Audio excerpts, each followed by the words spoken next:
नमस्कार दोस्तों, मैं हूं रवीश कुमार। क्या आपने वह ताजा खबर सुनी? वही खबर जो यह संकेत दे रही है कि अब नरेंद्र मोदी जी के लिए प्रधानमंत्री की कुर्सी पर टिके रहना लगभग असंभव हो चुका है। उपराष्ट्रपति का पद खाली है। चुनाव आयोग की रिपोर्ट में राहुल गांधी को सीधी धमकी दी गई है और इसी वजह से चंद्रबाबू नायडू जैसे नेता अब खुलकर मैदान में उतर आए हैं। नायडू और नितिन गडकरी की होने वाली मुलाकात सिर्फ औपचारिक नहीं बल्कि गडकरी को प्रधानमंत्री पद के लिए आरएसएस का आशीर्वाद मिल गया तो बीजेपी के भीतर पनप रहा विद्रोह फिलहाल थम सकता है। लेकिन अगर मोदी शाह गुट अपनी जिद पर अड़े रहे तो एनडीए के भीतर उठती चिंगारी पल भर में आग बन जाएगी और उस आग की पहली लपटें सीधे चिराग पासवान और नीतीश कुमार के खेमे से उठेंगी। अंदर की खबरें ऐसी हैं जिन्हें सुनकर किसी को खुशी होगी, किसी को हैरानी और शायद किसी को दुख भी। लेकिन उससे पहले आप इस वीडियो को लाइक और चैनल को सब्सक्राइब कर दीजिए ताकि हमें आगे और सच्चाइयां सामने लाने की हिम्मत मिले। अब आते हैं उस तारीख पर जिस पर पूरे देश की निगाहें टिकी हैं, 20 अगस्त।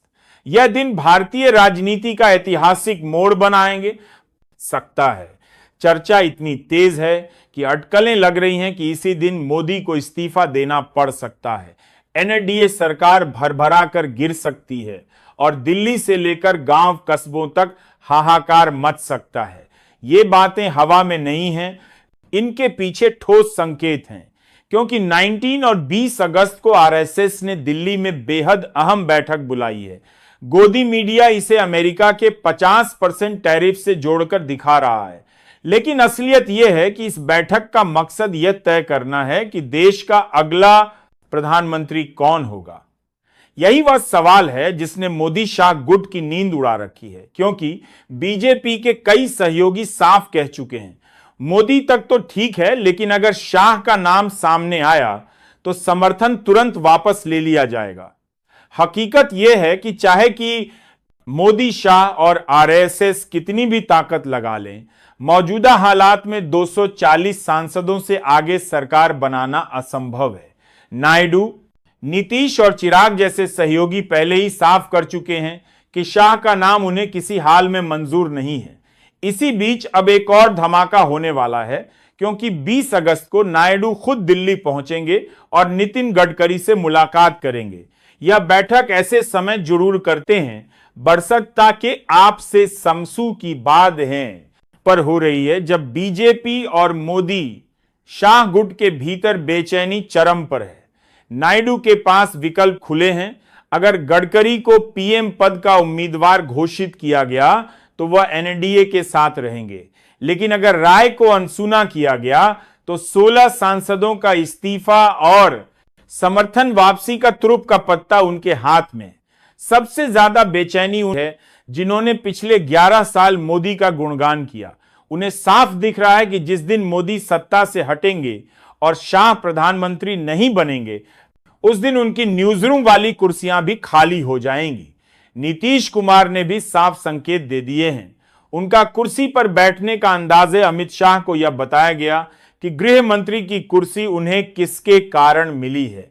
उधर आरएसएस भी कह चुका है कि मोदी का वक्त पूरा हो चुका है और 17 सितंबर के आसपास इस्तीफा देना ही होगा। शाह का विकल्प किसी हाल में मंजूर नहीं होगा।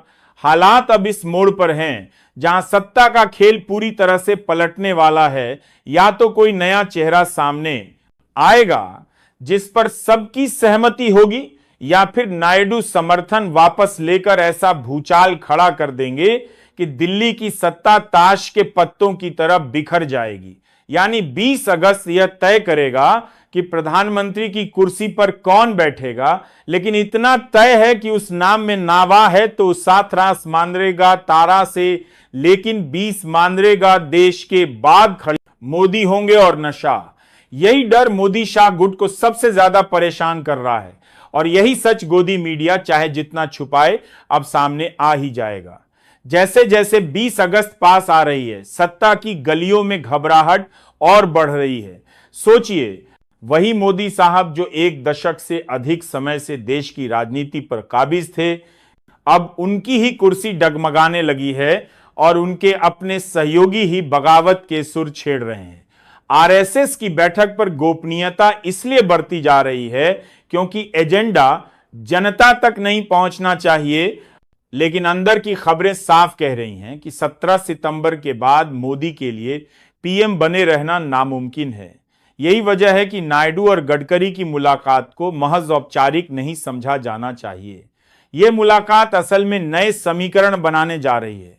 अगर गडकरी को बड़ी बात के लिए बड़ी बड़ी बादरा आशीर्वाद मिला तो विद्रोह थम सकता है, वरना एनडीए की बगावत खुला विद्रोह बन जाएगी। चिराग और नीतीश पहले ही मौके की तलाश में हैं। गोदी मीडिया इसे टैरिफ, उपराष्ट्रपति पद या संगठनात्मक बदलाव से जोड़ने की कोशिश कर रहा है, लेकिन सच्चाई यह है कि दिल्ली की सत्ता का सिंहासन अब किसी और के लिए तैयार हो रहा है।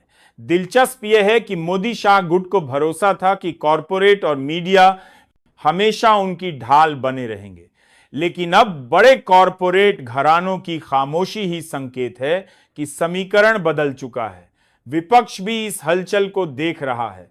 राहुल गांधी और तेजस्वी यादव जैसे नेता जानते हैं कि अगर मोदी हटे और एनडीए टूटा तो यह उनके लिए केंद्र की राजनीति में वापसी का सबसे बड़ा मौका होगा।